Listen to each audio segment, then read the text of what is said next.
할렐루야.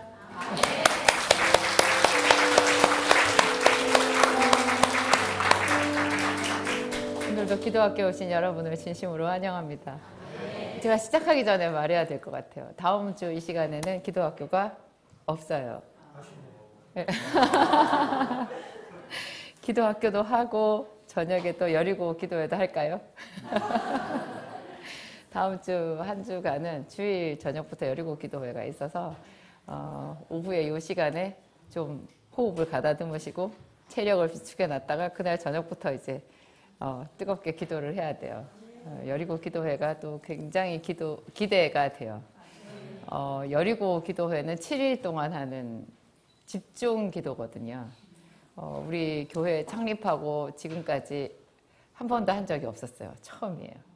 처음이고 또 외부 강사를 이렇게 여러분을 세워가지고 하는 것도 처음이고 또 목사님이 저희 이제 새성전 입당하는 것에 맞춰서 우리의 그 영적인 분량을 이렇게 확장해야 되고 다들 있거든요. 여러분들도 하나씩 커플이 열릴 때마다 놀랄 거예요. 마귀랑 같이 살고 있어요. 여러분 옆에 운전하시는 분 보조석에 마귀 앉아 있고요. 심한 사람들은 운전석에 마귀가 앉아 있어요. 그런 경우도 있어요. 하여튼 우리의 눈이 하나씩 더 열려야 되고 그래서 계속 죽을 때까지 우리는 배우고 변화되고 그렇게 해야 돼요. 하여튼 기대 많이 하시기 바랍니다. 제가 또 두강을 맡아가지고 걱정이 커요. 할 수 있을까 그런 생각이 드는데 오늘 본문 말씀 제목부터 볼까요? 당신의 가정에 주가 일하시게 하라. 우리가 은근히 있죠. 하나님을 차단해요. 여러분은 하나님을 범사에 인정하시는 것 같아요? 너는 범사에 그를 인정하라. 그리하면 내 길을 지도하시리라. 범사에 그를 인정하라. 그리하면 내 길을 지도하시리라 하는데 내가 예수를 얼마나 열정적으로 믿고 얼마나 열정적으로 기도하고 있는데 나 당연히 그분을 모시고 그분을 인정하지 이렇게 생각하거든요.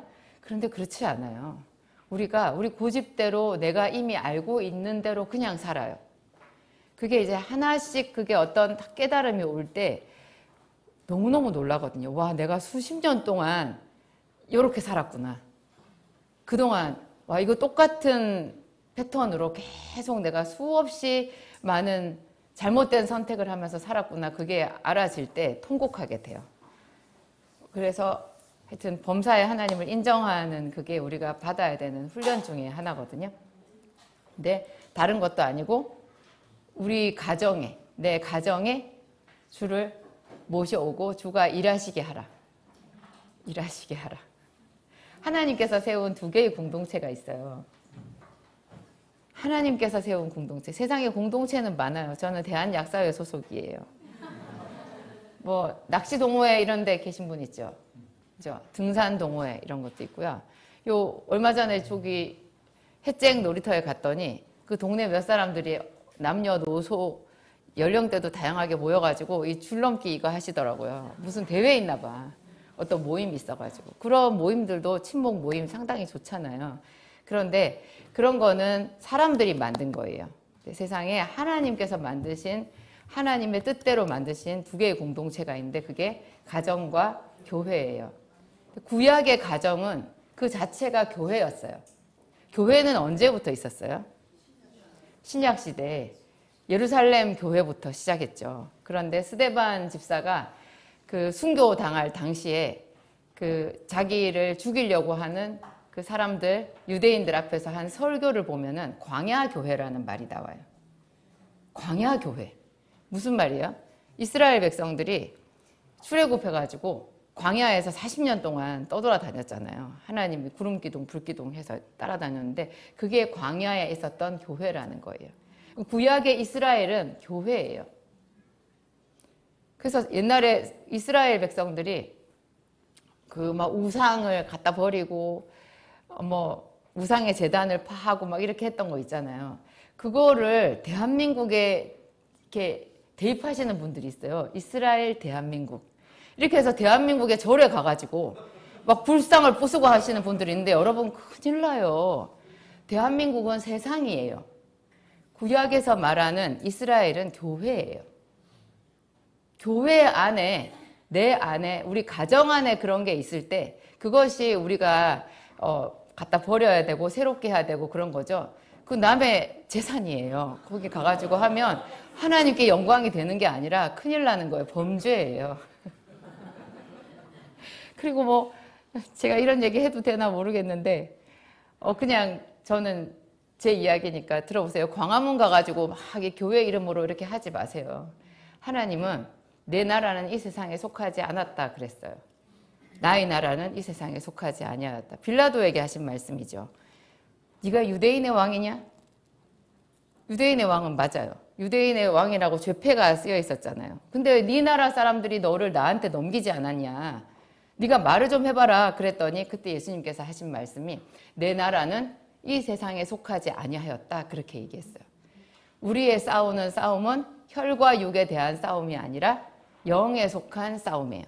그래서 밖에 나가서 피켓 들고 뭐 대한민국의 제도를 바꾸거나 정치를 바꾸기 위해서 그렇게 피켓 들고 하는 순간 육의 싸움으로 전락해버려요.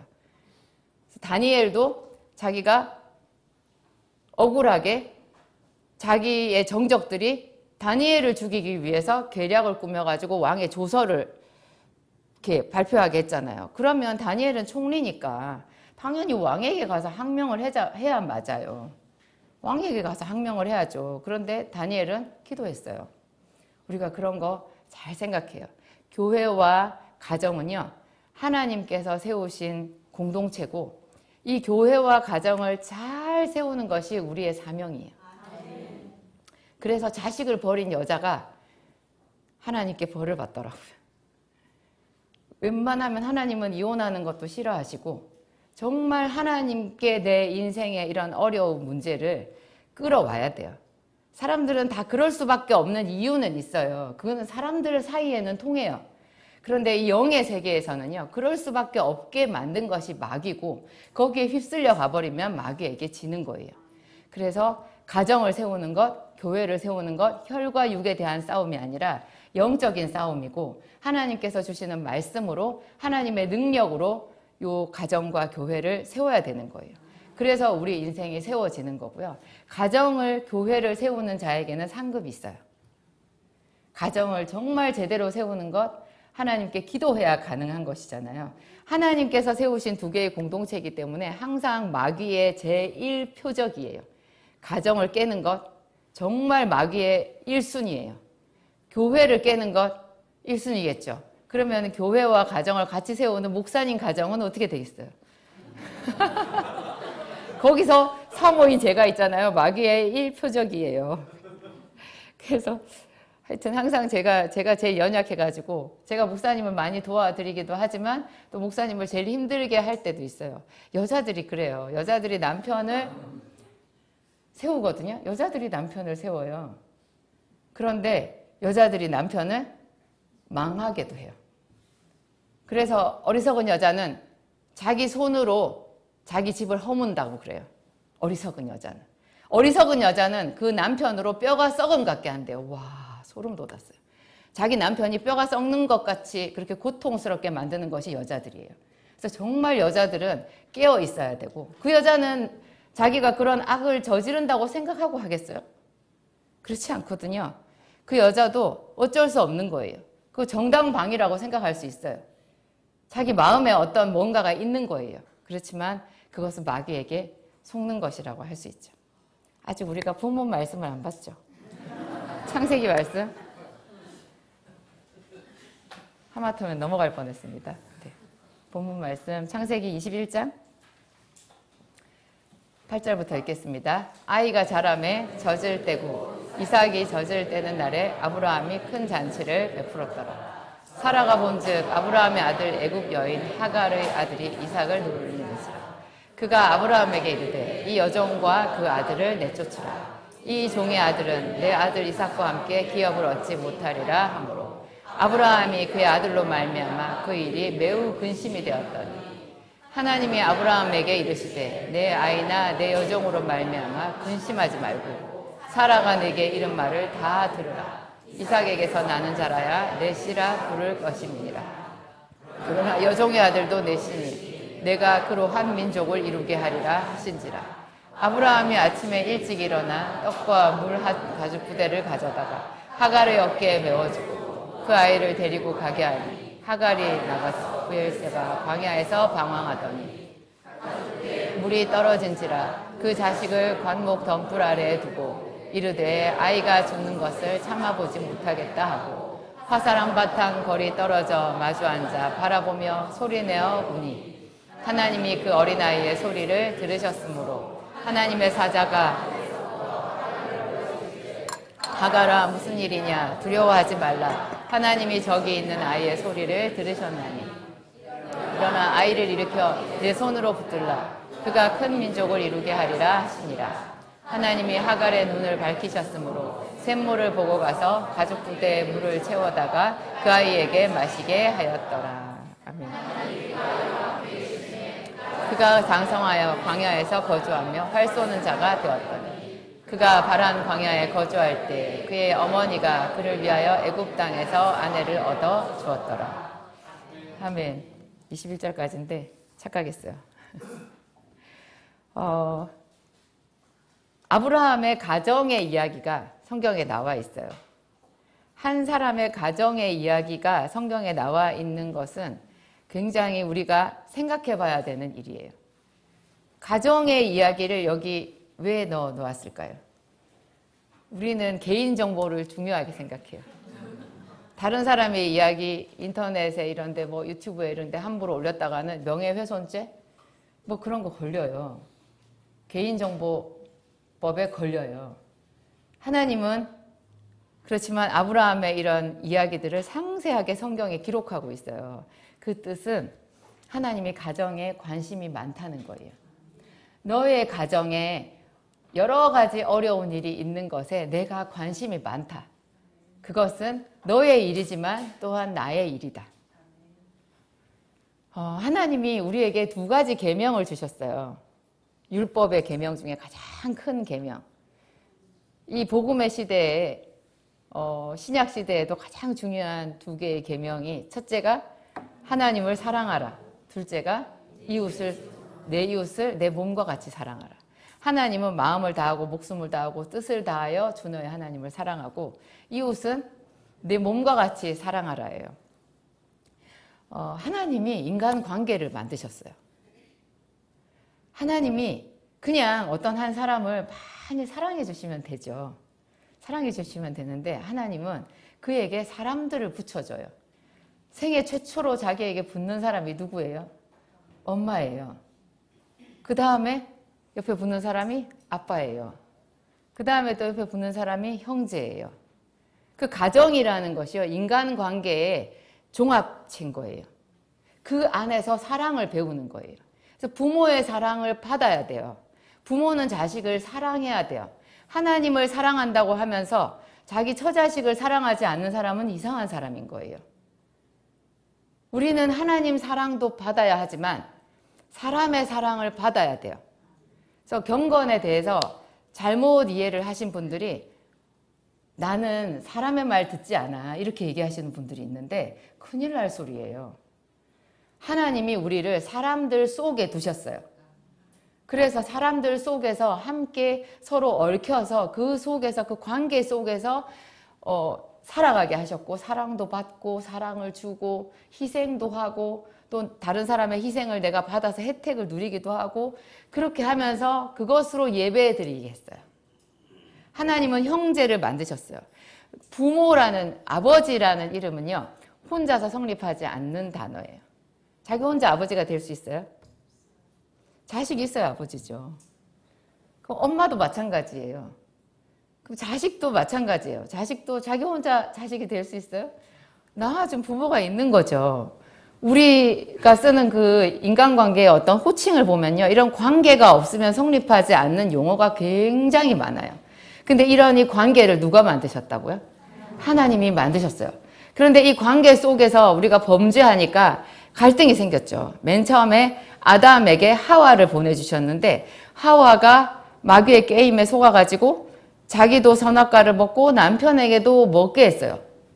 근데 나중에 남편 아담이 네가 어찌하여 숨었느냐 이렇게 말했을 때, 내가 먹지 말라고 했던 그 선악과 열매를 먹었느냐 이렇게 말했을 때, 네 먹었나이다, 제가 잘못했습니다 이렇게 하지 않고, 당신이 나에게 주신 저 여자가 나에게 주어서, 이때부터 관계가 틀어지기 시작한 거예요. 가인과 아벨은 어떻게 돼요? 하나님이 가인의 제사는 안 받고 아벨의 제사를 받았어요. 그러면 가인은 자기의 제사를 받지 않으신 하나님과의 관계 안에서 그거를 풀었어야 되는데, 괜히 옆에 있는 아벨을 죽도록 미워했어요. 그리고 그 미운 감정을 하나님께서 책망하셨는데도 버리지 않았어요. 그걸 계속 키웠어요. 그 미운 감정을. 하나님께 받지 못한 것을 아벨에게 쏟아 부은 거죠. 그래서 아벨을 쳐서 죽였어요. 우리가 이런 게 참 많아요. 오늘 우리가 읽은 창세기 21장 여기 8절부터 보면 지금 아브라함의 가정에 갈등이 생겼거든요. 근데 이 갈등은 피할 수 없는 갈등이에요. 창세기 16장에서부터 시작된 갈등이거든요.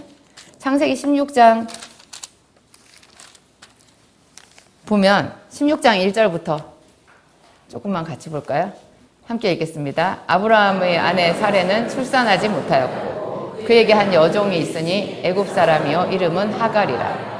사레가 아브라함에게 이르되 여호와께서 내 출산을 허락하지 아니하셨으니 원하건대 내 여종에게 들어가라. 내가 혹 그로 말미암아 자녀를 얻을까 하노라 하매 아브라함이 사레의 말을 들으니라. 아브라함의 아내 사레가 그 여종 애굽 사람 하갈을 데려다가 그 남편 아브라함에게 첩으로 준 때는 아브라함이 가나안 땅에 거주한 지 10년 후였더라. 아브라함이 하갈과 동침하였더니 하갈이 임신함에 그가 자기의 임신함을 알고 그 여주인을 멸시한지라. 사레가 아브라함에게 이르되 내가 받는 모욕은 당신이 받아야 옳도다. 내가 나의 여종을 당신의 품에 두었거늘 그가 자기의 임신함을 알고 나를 멸시하니 당신과 나 사이에 여호와께서 판단하시기를 원하노라. 사레에게 이르되 당신의 여종은 당신의 수중에 있으니 당신의 눈에 좋을 대로 그에게 행하라 하매 사레가 하갈을 학대하였더니 하갈이 사레 앞에서 도망하였더라. 아멘. 여기까지만. 사라가 남편 아브라함을 굉장히 사랑한 거예요. 아브라함은 하나님께서 아들을 주시겠다라고 하는 약속을 받았어요. 하나님도 좀 절묘하게 사라를 곤란하게 하셨어요. 왜냐하면 처음부터 아브라함에게 아들을 약속하실 때 네 아내 사라를 통해서 내가 너에게 아들을 줄 것이다 이렇게 말했으면 저 일이 안 생겨요.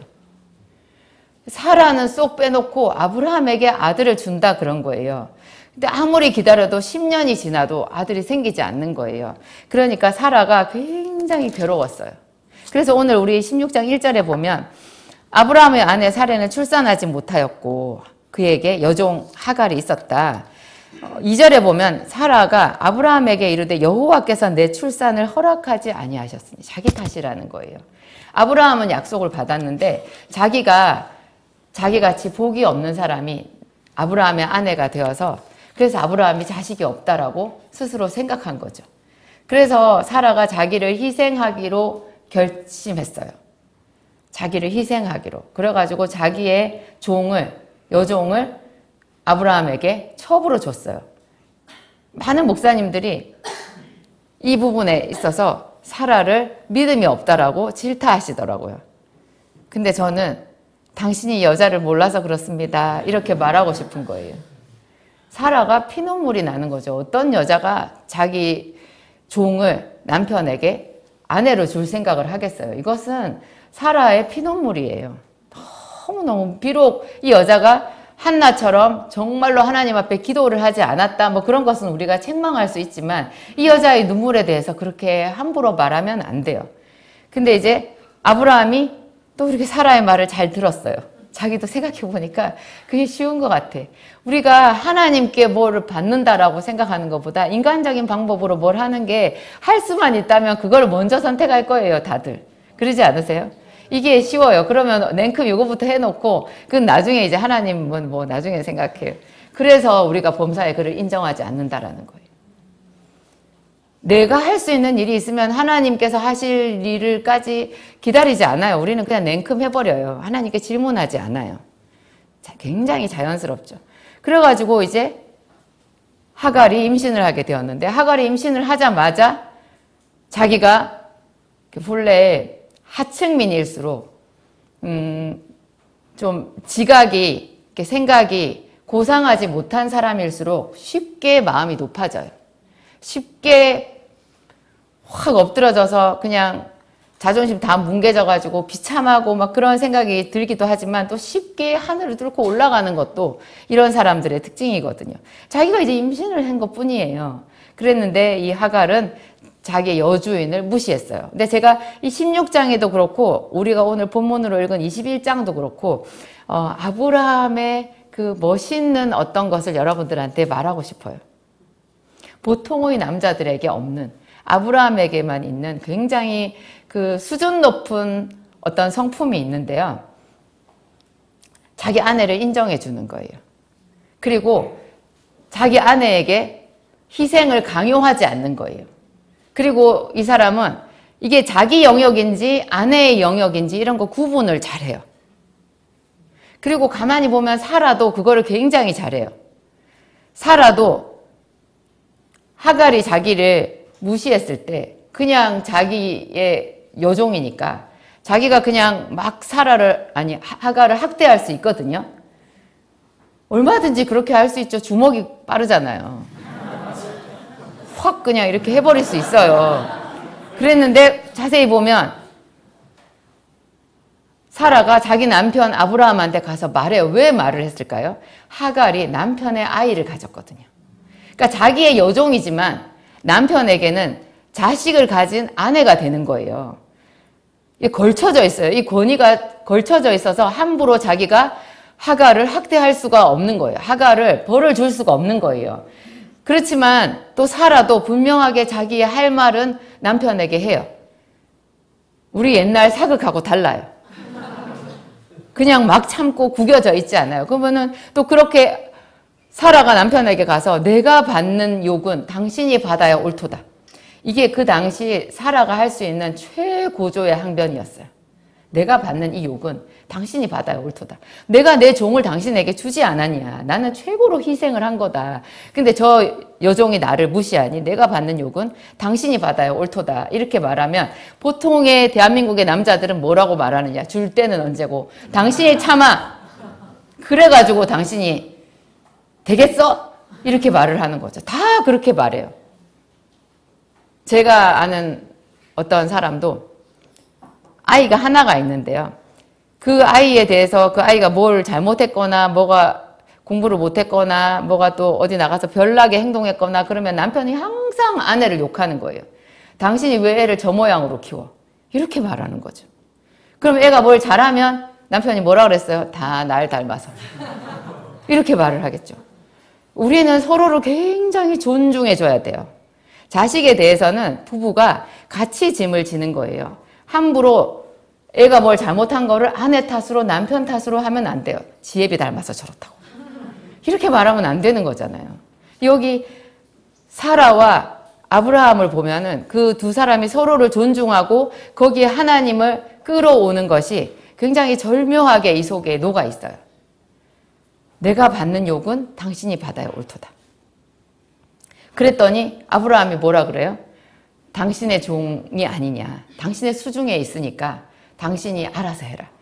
아브라함이 자기의 고난을 포기한 거예요. 이거 쉽지 않거든요. 아브라함이 지금 노인이에요. 이제 겨우 애 가졌다고 걔가. 그 속에 있는 애가 다칠까봐 얼마나 사실 그 하갈이 이쁘겠어요. 그랬는데 자기를 부인한 거죠. 가정의 질서인 거예요. 그래가지고 사라가 하갈을 학대했어요. 그랬더니 하갈이 도망갔어요. 그 뒤에 내용은 물론 있지만 제가 뭐 여러분들 다 아시니까 그냥 간략하게 얘기할게요. 도망갔어요. 그랬더니 하나님의 천사가 개입하셨어요. 그래가지고 사레의 여종 하갈아 이렇게 불러요. 부를 때. 왜 사레의 여종 하갈이라고 불렀을까요? 하갈이 지 신분을 잊어버린 거예요. 자기 신분을 잊어버린 거예요. 우리도요, 우리 신분을 잊어버릴 때가 있어요. 내가 뭐 하는 사람인지, 내 역할이 어디까지인지, 나한테 주어져 있는 영역이, 허락되어 있는 영역이 어디까지인지 잊어버리고 함부로 남의 영역을 침범하고 그렇게 억지를 부리고 할 때가 있어요. 하나님께서 교통정리를 해주셨어요. 하갈에게 자기의 신분을 깨닫게 해주신 거예요. 사레의 여종 하갈아, 가서 네 여주인에게 복종하라.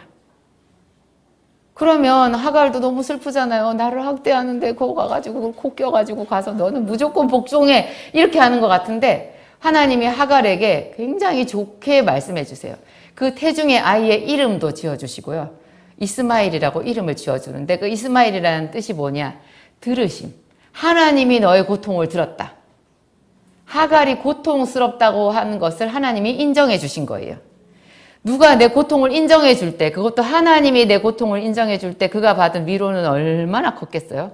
그러니까 하나님이 하갈도 따독따독 해주신 거예요. 따독따독. 내가 너도 보고 있다. 내가 너도 생각하고 있다. 네 자식도 내가 생각하고 있다. 와, 하나님이 이름을 지어주셨어요. 네 고통을 내가 들었다. 이런 이름을 지어주신 거예요. 그리고 돌아가서 내 여주인에게 복종하라 했고, 그리고 그 아들이 나중에 한 민족을 이룰 것이다. 그런 엄청나게 큰 얘기도 해줘요. 성경에는 이렇게 간단하게 나와 있지만 하나님께서 하갈의 마음에 새 마음을 주셨을 거예요. 굉장한 기쁨과 이 세상이 줄 수 없는 평안과 여러분들 성령 세례 받았을 때 막 그 온 세상이 달라 보이는 그런 은혜를 이 구약시대 애굽 여자였던 하갈이 받았을 거라고요. 그러니까 하갈이 아무 말하지 않고 돌아가서 자기 여주인에게 복종할 수 있었던 거예요. 하나님이 깨끗하게 교통정리를 해주셨어요. 근데 이 교통정리가 언제까지 유효해요? 나중에 이제 사라가 아들을 낳은 거예요. 오늘 우리 21장. 사라가 아들을 낳으니까 이제 문제가 달라지는 거죠. 하갈이 낳은 이스마일이라는 아들은 뭐가 되는 거예요? 이제 나가셔야 되는 거예요. 나가셔야 돼. 우리가요, 도저히 동거할 수 없는 사람들이 있어요. 도저히 동거할 수 없고 가까이 하면 안 되는 사람들끼리 거기서 찢고 볶고 할 필요 없어요. 정말 그 부분에 대해서 정직하게 하나님 앞에 기도하면 하나님께서 떨어지라고 할 수도 있어요. 저는 그 대표적인 예가 야곱과 에서라고 생각해요. 야곱과 에서는 한 집에 같이 있을 수가 없는 거였어요. 그래서 처음에 야곱이 형 에서를 속였기 때문에 형 에서가 자기를 죽이려고 하니까 이제 신부감을 얻는다라는 그 명분으로 외삼촌 라반의 집으로 가 있었죠. 20년이 지난 다음에 이제 야곱은 자기 고향 땅으로 돌아와야 돼요. 이 땅이 하나님께서 자기 할아버지 때부터 약속하신 땅이기 때문에 야곱은 이 땅으로 돌아와야 되거든요. 그런데 이 땅으로 돌아오니까 누가 있어요? 에서가 있는 거예요.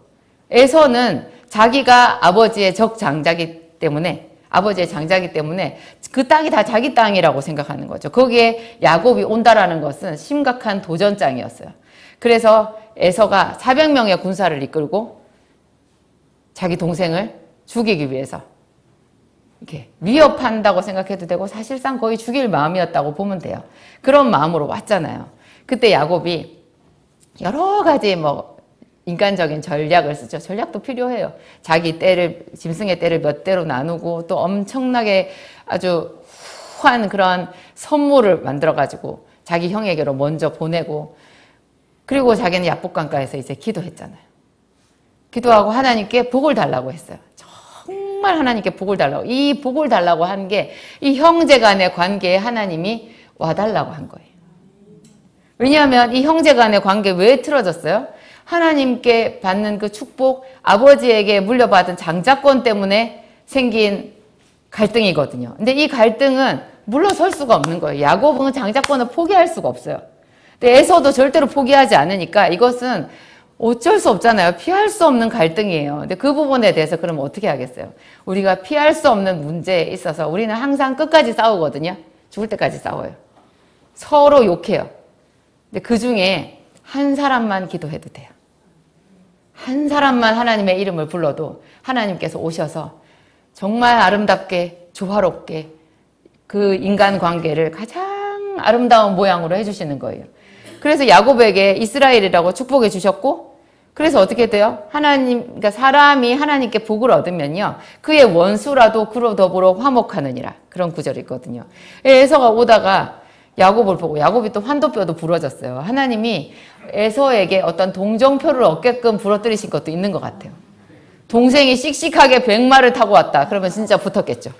그죠? 너 붙어 이래가지고 이야 하면서 아마 칼부림이 났을 거예요. 근데 동생은 땅에 7번 절을 하는데 다리도 절어요. 그리고 밤새 잠을 못 자고 뼈가 부러지게 기도를 했으니까 몰골이 어땠겠어요? 세수는 하고 나왔나요? 수염은 깎았을까요? 그냥 엉망인 거죠. 그런 모양으로 해가지고 자기 옆에 7번 절을 하고 나오니까 에서의 마음이 그냥 녹아진 거예요. 그래서 거기서 야곱도 울었고 에서도 서로 목을 끌어안고 얼마나 통곡하고 형제가 완전히 연합이 됐어요. 그러면 이제 그때로부터 행복하였더라. 두 형제는 참으로 형님 먼저, 아우 먼저 이렇게 하면서 행복하였더라 이렇게 가야 되는데 여기서 끝이에요. 같이 못 가요. 거리를 둬요. 정말 사랑하지만 따로따로 살아야 되는 관계도 있는 거예요. 여기서 지금 하갈과 이스마엘 이 사람들이 아브라함의 집에 같이 있을 수가 없는 거죠. 그것을 이제 하나님께서 사라를 통해서 보이신 거예요. 사라가 어느 날 보니까 이스마엘이 첩의 아들 하갈의 여종인 하갈의 아들 이스마엘이 자기 아들 이삭을 희롱한 거예요. 때리고 꼬집고 내롱내롱하고 그랬을지도 몰라요. 이 보니까 이거 심각한 거예요. 그리고 굉장히 우화가 났어요. 부화가 났어요. 그래가지고 이번에도 어떻게 해요? 자기가 막 끝장을 내요. 너 일로 와. 이래가지고 이 새끼가 하면서 확 때리고 이렇게 안 해요. 그 새끼는 누구 새끼예요? 아브라함의 아들이에요. 이런 게 굉장히 중요해요. 함부로 하면 안 돼요. 그리고 또 더 크게 보면 하나님의 자녀인 거죠. 이스마엘도. 그래서 순리대로 해요. 사라는 아브라함한테 가요. 그래가지고 굉장히 심한 말을 하죠. 여종과 그의 아들을. 여종과 그의 아들. 지금 사라는 이스마엘을 아브라함의 아들이라고 생각하지 않아요. 속으로 생각했으니까 아브라함한테 와서 지금 말을 하겠지만 자기 입술로 아브라함의 아들은 자기 아들 이삭뿐인 거예요. 그래서 여종과 그의 아들이라고 말해요. 여종과 그의 아들을 내쫓으라. 이 아들은 내 아들과 함께 유업을 나눌 수가 없다. 이렇게 말했어요. 굉장히 야박하고 아브라함에게 가슴에 철퇴를 내리는 그런 말이었을 거예요. 아브라함이 몰랐을까요? 그 전에 이스마엘이 이삭을 희롱한다라는 것을 몰랐을까요? 그리고 그것뿐만 아니라 이스마엘이 외롭다라는 것도 아브라함이 알았을 거예요. 이스마엘은 굉장히 외로웠을 거예요. 13년인가 그동안 자기가 아버지의 독자로서 사랑을 받고 그 좋은 집에서 관심과 그런 그 모든 걸 다 받아 누렸잖아요. 그런데 이제 정말로 이 집의 안주인인 사라에게 아들이 생기니까 그 젖을 떼는 날에 잔치를 배설하고 막 이랬을 때 홀로 찬밥인 사람 하갈과 그의 아들 이스마엘이었을 거예요. 우리 뭐 옛날 사극 보면 그런 거 많잖아요. 딱 그렇게 된 거죠. 그랬는데 아브라함은 굉장히 속으로 그것을 근심하면서 이 위기가 다가오고 있다라는 것을 느꼈을 거예요. 그런데 이제 어느 날인가 사라가 그것을 알고 남편에게 와서 그냥 결정적으로 말을 한 거죠. 내쫓으라. 아브라함이 굉장히 고민이 됐어요. 재산을 한몫 떼서 내보낼까 막 이런 생각도 했을 거예요. 그걸로 굉장히 고민을 했는데 하나님께서 개입하신 거잖아요. 하나님이 아브라함에게 이르시되 내 아이나 내 여종으로 말미암아 근심하지 말고 사라가 너에게 이른 말을 다 들으라. 이삭에게서 나는 자라 내 씨라 부를 것임이니라. 그렇게 말해요. 근데 그 다음에 또 근데 여종의 아들도 네 아들이다. 내가 그도 큰 민족을 이루게 내가 돌보아 주리라. 이렇게 얘기하시는 거예요. 하나님은 그러니까 이쪽 편도 저쪽 편도 다 이렇게 넉넉하게 그 마음을 풀어주고 심령의 만족을 얻고 기쁨을 얻고 평안을 누리게 해주실 만한 그런 능력과 권세는 하나님께 있는 거예요. 그냥 사람은 도저히 어떻게 할 수가 없어요. 어떻게 큰 마누라와 작은 마누라와 그의 아들과 작은 아들이 한 집에서 오손도손 행복하게 이건 불가능하거든요. 불가능한 인간관계가 있어요. 이런 부분에 있어서 하나님 앞에 기도했을 때 하나님께서 이렇게 친절하게 해주셨다라는 거예요. 하나님은 이스마엘에게 줄 복을 이미 예비해 놓고 계셨어요. 에서에게 줄 복을 예비해 놓고 계셨잖아요. 에서는 야곱이 아버지의 축복을 가로채가지고 지 것까지 다 가져갔다라고 생각했는데 보니까 자기는 뺏긴 게 하나도 없고 야곱은 또 저기서 부자가 돼서 왔고 자기도 뺏긴 게 하나도 없고 자기에게는 세일산이 있는 거예요. 그래서 그 모든 것 다 이해하고 동생도 용납해주고 떠났거든요. 이스마엘에게도 하나님이 그와 같이 예비해 놓은 그의 복이 있었던 거죠. 근데 아브라함에게 하나님이 네 아내 사라의 말을 다 들으라. 다 들으라. 그러면 내쫓으라. 이 말이잖아요. 내쫓으라. 근데 사라의 말은 빈손으로 내쫓으라였어요. 한몫 떼서 내보내라가 아니에요. 그건 내보내는 거고요. 내쫓는 것은 빈손으로 쫓는 거예요. 잘 보셔야 돼요. 사라의 말을 다 들으라 하면 아무것도 주지 말고 맨몸으로 쫓으라 이 말이에요. 이게 왜 하나님께서 사라를 통해서 이렇게 야박하게 차갑고 냉정하게 이렇게 하셨냐. 이거는 제가 오늘 말씀을 따로 준비하지는 않았지만 갈라디아서, 신약성경 갈라디아서에 나와 있어요. 이것은 종과 하나님의 사람의 차이예요. 육의 자손, 영의 자손의 그 큰 격차를 하나님께서 설명하시기 위해서 이렇게 심어 놓으신 이야기인 거예요. 여종과 그 아들, 약속의 자녀는 완전히 다른 거예요. 그게 얼마나 다르냐? 여종과 그 아들을 내어 쫓아야 될 만큼 여기는 같이 합칠 수가 없는 거라는 거죠. 우리더러 종의 멍에를 매지 말라 하는 엄격한 뜻이 이 안에 들어있는 거예요. 어떤 사람이 여의도 순복음교회 옛날에 그 밤새 철야가 있었을 때, 올 철야가 있었을 그때예요. 저도 한번 올 철야 해봤어요. 새벽까지. 방언 달라고 새벽까지 기도해가지고 억지 써갖고 새벽에 겨우 받았는데요. 그때 그 올 철야를 하고 아침에 출근하는 그런 정말 대단한 사람들이 많이 있었어요. 근데 그때 어떤 사람이 새벽까지 자기가 거기서 기도를 했는데 굉장히 초라하고 더럽고 막 불쌍해 보이는 어떤 사람이 자기에게 다가오더래요. 내가 너무 춥고 힘들다. 내가 너 안에 들어가도 되겠냐? 이렇게 말하더래요. 귀신인 거죠. 너무 안 됐더래요. 그래서 들어와라 그랬대요. 어떻게 됐을까요, 여러분? 그 사람 인생 다 도적질 당했어요. 제가 봤을 때 그 사람 귀신이 있었어요. 근데 제가 작정 예배 드리자고 했을 때 작정 예배 하루 나오고 안 나왔어요. 못해요. 그 자기 속에 귀신이 들어있어서 그 귀신을 내쫓으려고 하면 자기 몸이 쪼개지는 것 같은 고통을 감내해야 돼요. 귀신은 불쌍하지 않아요. 불쌍하다고 거기 쫓아가면 안 돼요. 그래서 하나님이 사라와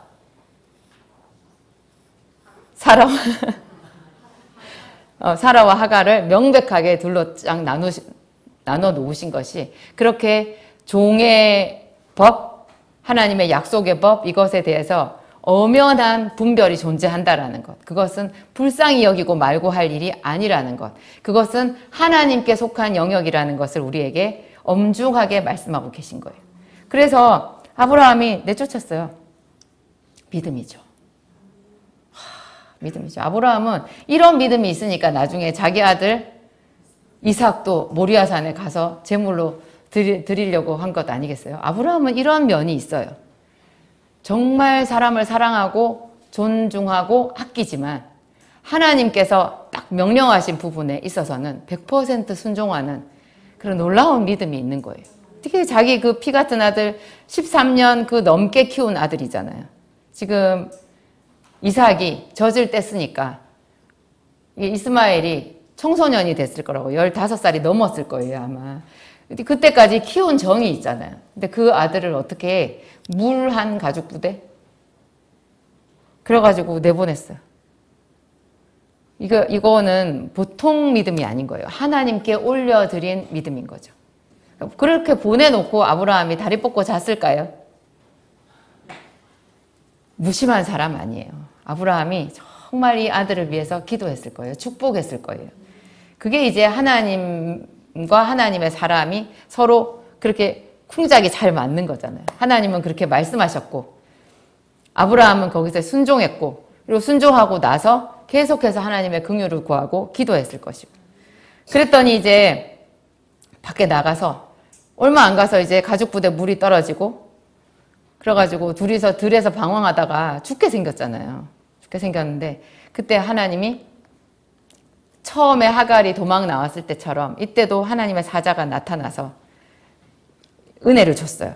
하갈아 무슨 일이냐. 이번에는 살해 여종 하갈아 안 하죠. 하갈아 무슨 일이냐. 두려워하지 말라. 하나님이 저기 있는 저 아이의 소리를 들으셨다. 그러면서 그 아이를 일으켜서 네 손으로 붙들라. 그가 큰 민족을 이룰 것이다. 큰 민족을 이루리라는 말을 지금 3번째 하고 있어요. 맨 처음에 하갈에게 했고 학대받아서 도망갔던 하갈에게 말했고 그 다음에 아브라함에게 얘기하셨고 오늘 여기서 하갈에게 또 말씀하셨어요. 큰 민족을 이루게 하리라. 여기까지면 말씀은 여기까지 끝이에요. 뭐 아무것도 안 주고 지금 목이 말라서 죽게 생겼는데 하나님은 이 말씀만 톡하니 근데 말씀이 우리를 살리거든요. 하나님의 말씀이 딱 임했는데 신기한 일이 생겼어요. 하갈의 눈이 열렸어요. 보니까 세상에 샘이 거기 있는 거예요. 우리 인생의 비밀이 그런 데 있어요.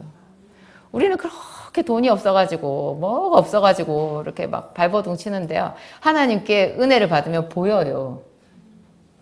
은혜를 안 받아서 10만이가 은혜를 못 받아가지고 삶을 못 보는 그것만 있는 게 아니에요. 10만이만 그런 게 아니에요. 우리도 똑같아요. 우리가 형통한 길, 근심을 이기는 길, 승리하는 길 그런 게 다 우리 앞에 있어요. 부자로 살 수 있는 그런 길도 우리 앞에 다 있는데 우리 죄가 우리의 눈을 가려서 안 보이는 거예요. 그래서 하나님께 기도해야 되는 거죠. 그리고 그 기도는 목사님이 금요일 날 얘기하셨어요. 기도는 기적은 이게 결과가 아니라 과정이다. 기적은 저는 이렇게 말했어요. 천천히 일어나는 거야. 천천히. 제가 우리 그 중학생 예빈이한테 열심히 기도해. 하나님께 열심히 기도해. 하나님께 공부 잘하게 해달라고 기도해. 하나님 저를 왜 세상에 태어나게 하셨나요? 이런 거 하나님께 물어봐. 그렇게 말했더니 이 착한 아이, 예쁜 아이 예빈이가 한 말이 저는 기도했는데요. 하나님께서 아무것도 안 보여주시고 아무 말씀도 안 하셨어요. 그러는 거예요. 여러분 중에도 혹시 그렇게 말씀하시는 분 있나요? 제가 웃어서 막 웃었어요. 야, 얘는 그렇게 생각하는구나. 하나님께 기도하면 그때 하나님이 그러면 예빈아, 내가 너의 미래를 보여주마. 이러면서 그 앞으로 뭐 좋은 대학에 가고 멋있는 직업을 갖고 막 아름다운 그런 사람과 결혼해가지고 뭐 행복한 그런 거를 환상으로 쫙 보여주시고 그러시나요? 여러분 그러던가요? 하나님이 그렇게 일하시던가요? 하나님은 아무 말씀 안 해요. 그런데 내가 기도하는 그 순간에 그 아이의 운명은 하나님의 손에 딱 올려진 거예요. 그때부터 하는 모든 일이 하나님과 함께 하는 일이 되는 거예요. 자기 눈에는 안 보여요. 똑같아. 근데 계속 하다 보면 1년 지나고 2년 지나면 하나님이 나와 함께 하셨구나. 결과적으로 보이는 거죠. 한꺼번에 하나님이 쭉 보여줘요. 근데 어른들도 이렇게 생각하시는 분들이 있어요. 그래서 한 일주일 기도하고 아무 응답이 없네. 그리고 기도를 안 하는 거예요. 여러분 일주일 만에 갑자기 팔자가 바뀌나요? 눈에 보이는 팔자가? 그런 거는 없죠. 의대에 입학하면 내일부터 의사예요? 아니에요.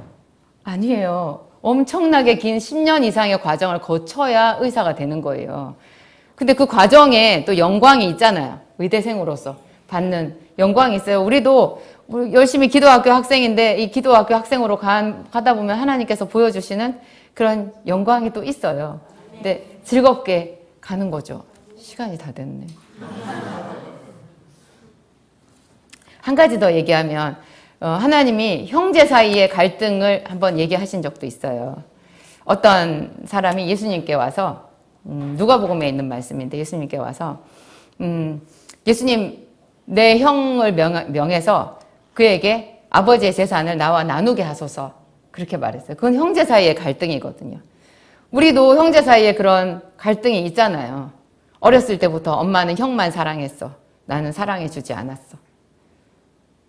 뭐 언니만 예뻐했어. 뭐 그런 거 있죠. 언니만 대학 가고 나는 안 보내줬어. 뭐 그런 거 있어요. 근데 그걸 가지고 언니를 명하여, 형을 명하여, 동생을 명하여 이렇게 말하는 순간 하나님께서 이렇게 말씀하시는 거예요. 탐심이라고. 하나님은 왜 이 형제한테, 이 청년한테 탐심이라고 말씀하셨을까요? 눈에 보이는 것만 쫓아가기 때문에 탐심이라고 한 거예요.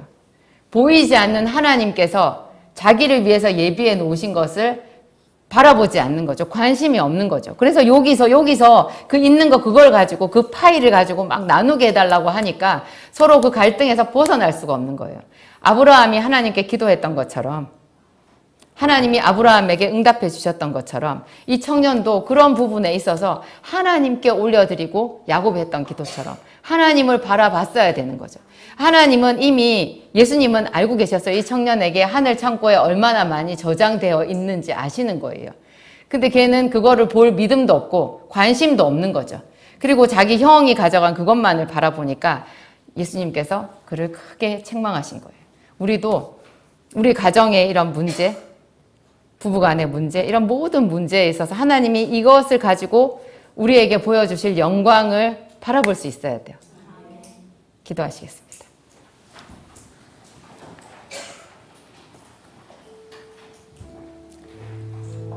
없는 것을 있는 것 같이 부르시는 아버지, 감사합니다.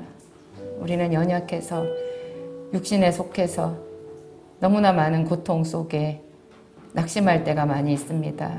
주의 이름을 부르는 법을 우리에게 가르쳐 주셨습니다. 하나님 감사합니다. 다시금 범사의 주님을 인정하는 그것을 오늘 배웠습니다. 우리 가정에 주님 오시옵소서.